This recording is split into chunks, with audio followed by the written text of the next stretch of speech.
ఆ రోజు బాలకృష్ణ గారు మాట్లాడిన సందర్భానికి లోపల కానీ వైఎస్ఆర్సీపీ వాళ్ళు ఉన్నట్టయితే ఇంకో రకంగా ఉండేది సీన్ చెప్పాలన్నట్టయితే. మరి ఎందుకు అక్కడ లేరు? ఈ రోజు జగన్మోహన్ రెడ్డి గారు వచ్చి బయట వచ్చి మాట్లాడుతున్నారు. అసెంబ్లీలో ఉండొచ్చు కదా. అసెంబ్లీలో ఏ భాష ఎలా మాట్లాడాలా, ఎవరెలా మాట్లాడాలని ఈ రోజు మీడియాలో వచ్చి చెప్పేటప్పుడు మీరే అసెంబ్లీలో ఉండి ఆ రోజు మీరు దాన్ని ఖండించినట్టు, దాని మీద దాడి చేసినట్టయితే that has a different impact చెప్పాలన్నట్టయితే. ఎక్కడో వైఎస్ఆర్సీపీ ప్రతినిధులు మాట్లాడితేనే ఇంత ఇంపాక్ట్ వచ్చేటప్పుడు దీని ఎందుకు ఆ పార్టీ కూడా వాడుకోకూడదు అనుకుంటాను.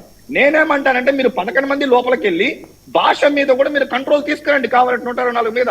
అప్పుడేమవుతుంది, ప్రజలు చూస్తారు, చూడు ఈ 11 మంది చక్కగా మాట్లాడుతున్నారు, ఆ 124 మంది ఎలా మాట్లాడుతున్నారు చూడండి, తప్పు తప్పు అని చెప్పి మీకేమైనా ఎక్స్ట్రా ఏమైనా మార్కులు ఏమైనా ఇస్తే ఇక్కడ వెంకటరెడ్డి గారు మాట్లాడేది ఏంటంటే, ఈయన ఏమైనా పేకలు పిసుకుతానన్నారా, లేకపోతే చెప్పులు తీసుకొడతానన్నారా, లేకపోతే ఎమ్మెల్యేలని నాకు నా కొడుకు ఆ టైప్లో ఏమన్నా డాష్ డాష్ ఆ రకంగా మాట్లాడారు అంటున్నారు కదా. ఏం మాట్లాడలేదు కదా ఈయన.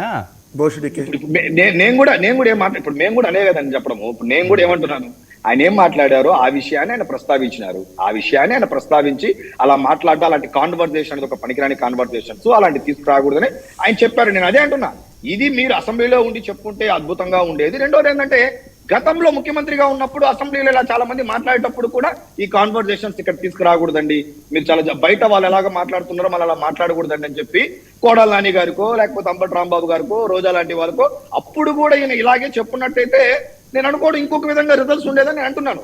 అది 24 వరకు జరిగింది వర్మ గారు. దాని జనాలు అందరూ చూశారు.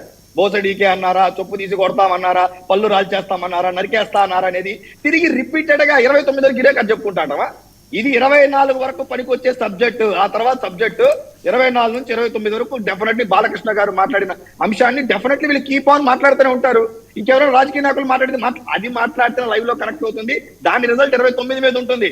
మనం ఇంకా 29 సబ్జెక్టు తీసుకొస్తే అది కుదరదు. ఒకవేళ అలాంటివి మాట్లాడినా జగన్మోహన్ రెడ్డి గారు అసెంబ్లీలో ఉండి మాట్లాడితే దానికి ఒక శాంటిటీ ఉండేది, దానికి ఒక కొంచెం వాల్యూ అన్నా ఉండేది.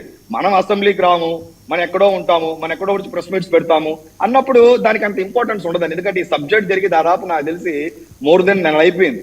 ఈ రోజు ఆయన వచ్చి ప్రెస్ మీట్ పెట్టి ఫ్రెష్ గా మాట్లాడారు. దీని మీద మళ్ళా మనం ఈ రోజు మళ్ళా సబ్జెక్ట్ తీసుకొస్తున్నాం. ఇది ఆ రోజే ఖండించున్నట్టయితే, అసెంబ్లీలో జగన్మోహన్ రెడ్డి గారే ఉండి ఖండించినట్టయితే కంటెంట్ డిఫరెంట్ గా ఉండేది కదా అంట. దానంతా కూడా ప్రజలు ఎదురు చూస్తున్నారు కదా. ఈవెన్ మేము చెప్తున్నామండి, జగన్మోహన్ రెడ్డి గారికి 40% ఓటు బ్యాంక్ వచ్చింది. ఇప్పటికి కూడా ఈ 11 సీట్లు అనేది అయితే నేనైతే వ్యక్తిగతంగా చూడను. ఆయన అసెంబ్లీలోకి వస్తే దాని ఇంపాక్ట్ చాలా డిఫరెంట్ గా ఉంటుంది. బయట వచ్చి మీరు చేసే పోరాటాలంతా కూడా అసెంబ్లీలోకి వచ్చి మాట్లాడితే దానికి ఒక గుర్తింపు ఉంటుంది. ప్రజలు కూడా మీ పక్క నిలబడతారు, హర్షిస్తారు. ఈవెన్ ప్రభుత్వం కూడా కొంచెము జాగ్రత్తగా పనిచేసే అవకాశాలు ఉంది. అవన్నీ వదిలేసి మనము అప్పుడప్పుడు వచ్చి ఇలా మాట్లాడితే నేనైతే దానికైతే పెద్ద ఇంపాక్ట్ ఉండదని అనుకుంటున్నాము. ఖచ్చితంగా అసెంబ్లీలో ఎవరు భాష ఏ విధంగా మాట్లాడినా దాని ప్రజలైతే మాత్రం గమనిస్తానే ఉంటారనేది మాత్రం ఖచ్చితమైన నిజం. దాని ఇంపాక్ట్ ప్రభుత్వం మీద కానీ, పార్టీల మీద కానీ, ఆ వ్యక్తుల మీద మాత్రం ప్రభావం చూపిస్తుందనేది మనం గత ఎలక్షన్ రిజల్ట్సే దానికి నిదర్శనం చెప్పాలన్నట్టు. రైట్.